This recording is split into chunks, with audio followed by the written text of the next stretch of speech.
Is Sam Paredes. He's the Executive Director of Gun Owners of California.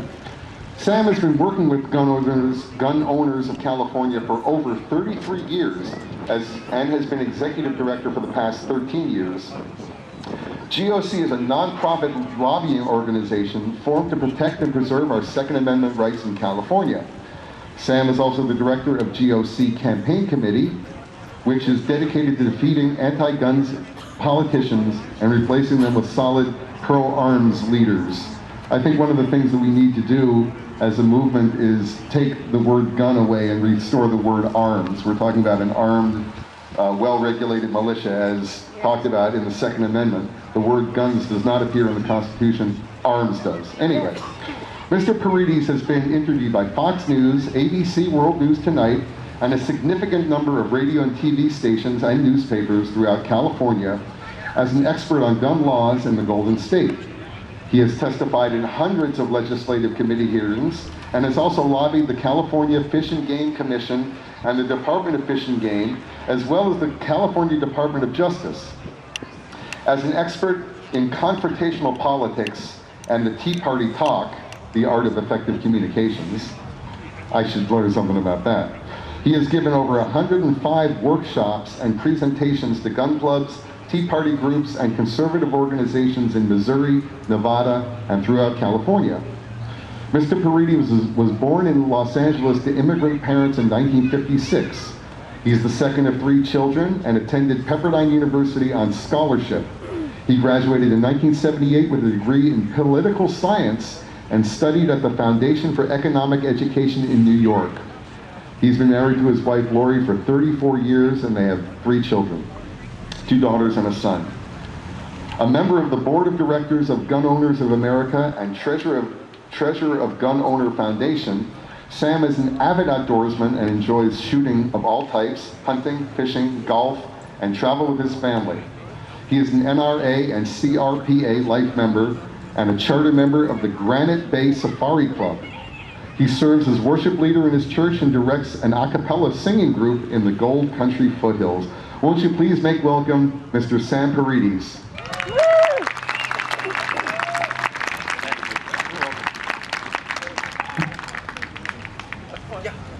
Thank you, folks.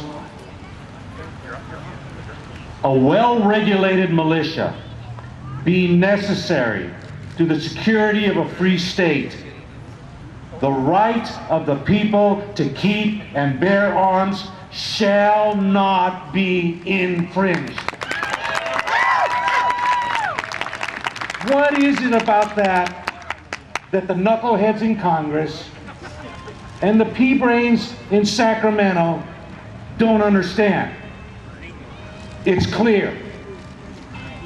Our Supreme Court, for the first time in history, declared that the Second Amendment was an individual right that belonged to each and every one of us. That it was not about the militia, although all of us who love this country are a part of the militia. All of us who can stand up and defend this country are part of the militia. The Supreme Court also held in McDonald versus Chicago that that right is not limited just to citizens in federal enclaves, but that it limited state and local governments from infringing upon that right. What is it that they don't understand? What is it? Well, I'll tell you what it is. They don't get it at all. They don't understand that the first act of freedom that this country took was an act to fight gun control.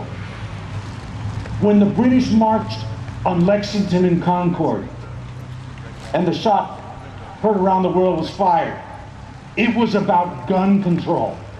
The British were coming to take away our powder, our lead balls, and our flints. Those things essential and necessary for us to be armed. And what did our people do?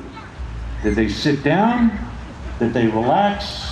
Did they say, you know, they're never going to come take my guns away? They did not. You're absolutely right. They said, hell no. They loaded their muskets, and when the British came, they shot at them. Now let me tell you, I'm not here to say we need to go load our AR-15s and shoot at the politicians. That's not what we're here to talk about. And I'll tell you why.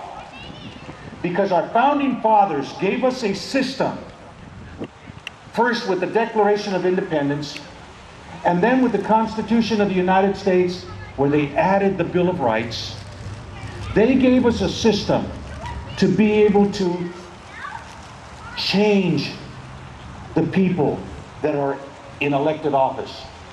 We have the power. For too long, too many of us have sat on the sidelines and not gotten involved. Whereas the busy beavers on the left, as you have heard from some of our wonderful previous speakers, whose designs are about control, have been working day and night.